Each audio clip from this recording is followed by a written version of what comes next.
to go on the beach and do 5 shows and people just pay you. All I worked was weekends. I mean, I did Venice Beach for 9 years. It was 1 million people over the 9-year period who stood out there and watched me on Venice in the hot sun at an hour at a time, because I would do 5 one-hour shows every Saturday and Sunday without fail from 86 to 95. So between those folks and all the people who've seen TV shows and movies, a couple of million folks probably. When I first got here, I didn't have my car, so I would take a bus.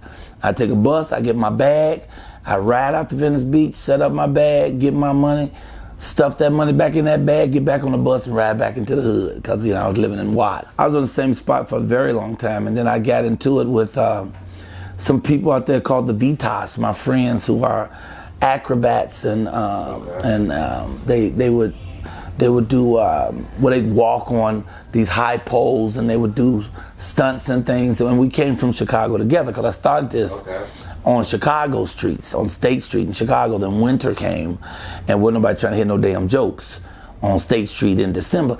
So I said I was coming out to Venice, and a lot of the people migrated out to Venice. So here we were, friends, maybe a year in, and they were arguing with somebody about the space they were on. And I tried to, calm them down. And it's like, man, we'll take your space. So I said, go on, take it. And they picked up all their mats and shit and went right on down and laid them where I was working. So I stood there till the police came and said, hey, you need to ask this guy to get off my spot. And they was like, well, he's here every week. And the police said, but who got there first? And he said, Michael Colyar. So they had to give me the spot. So I usually start at 10 in the morning. So I know these motherfuckers coming back at 8. So I came back the next day at 6. Well, these fools had come at 5. Right. So they were set up when I got there at 6 in the morning on my spot. So I missed a weekend, or at least that day, getting my money. So I came back the next day at 4 o'clock, brother. And at 4:30, here they come showing up with their stuff, and it was so, the camaraderie was so cool that all they could do was smile and give me a thumbs up, because I had beat them at the game that they had beat me at, which I actually originated. So anyway, long story short, and I don't know why anybody would ever want to make a long story short, but anyway, go ahead. But when I think about that too, like performing in front of an audience, I think about Charlie Barnett.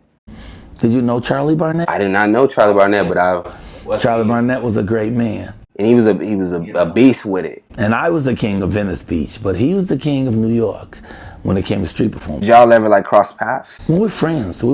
He even tried to work Venice for several months. And I don't mean that he failed, but he tried and preferred to do New York. Okay. But New York, Washington Square Park, he owned that shit. I mean, he would make duffel bags full of money every day on the weekends. And is that just off people walking and just showing love and just tips?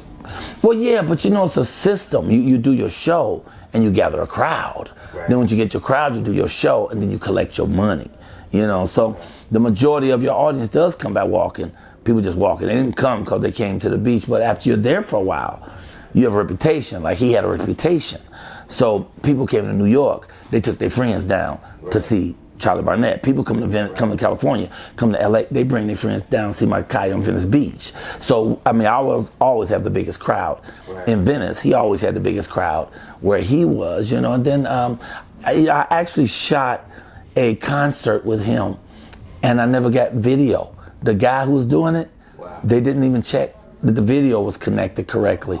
So we shot a 3-hour video with him, Robert Townsend, Sinbad, the Chainsaw Juggler, the Mooney Twins. We had all these people. So I still have to this day the sound, but no pictures. And that was one of the first times that Charlie Barnett had ever performed without being high, And so it was like some monumental shit. Right. I still have it on audio.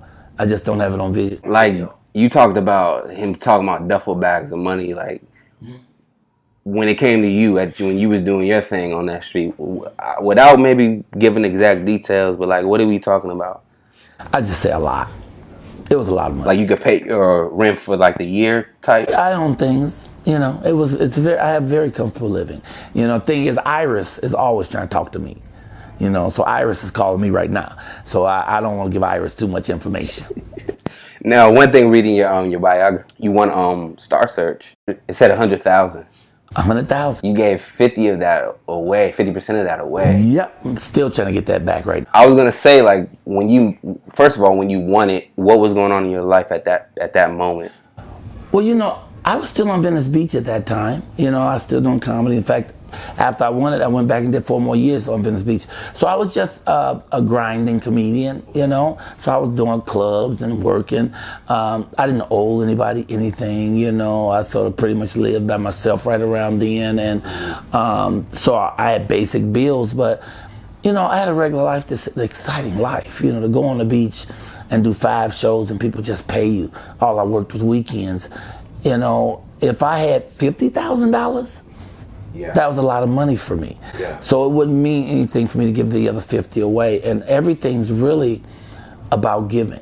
You know, if you really ever want to have anything, you really learn to give all to all. I would imagine though that maybe people around you didn't like that decision. Was there anybody like why you get anyone challenge you on giving that half away? Anyone like who?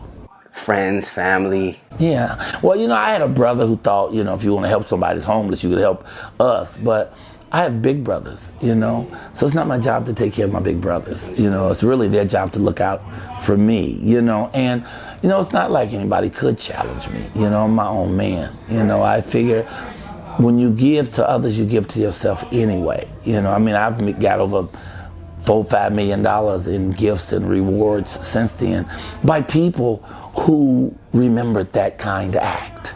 And they would say, you know, oh man, it's gonna be between you and D.L. Hughley, who we was gonna hire. We love y'all both, but we remembered when you gave that money away at Star Search. So we said, we're gonna go with you. Shit like that has happened to me a dozen times, easily, you know. So I'm still getting blessings from this. That's 20 years ago or something. And people still to this day remember it and love me. If you ever wanna have anything, you learn to give all to all, man.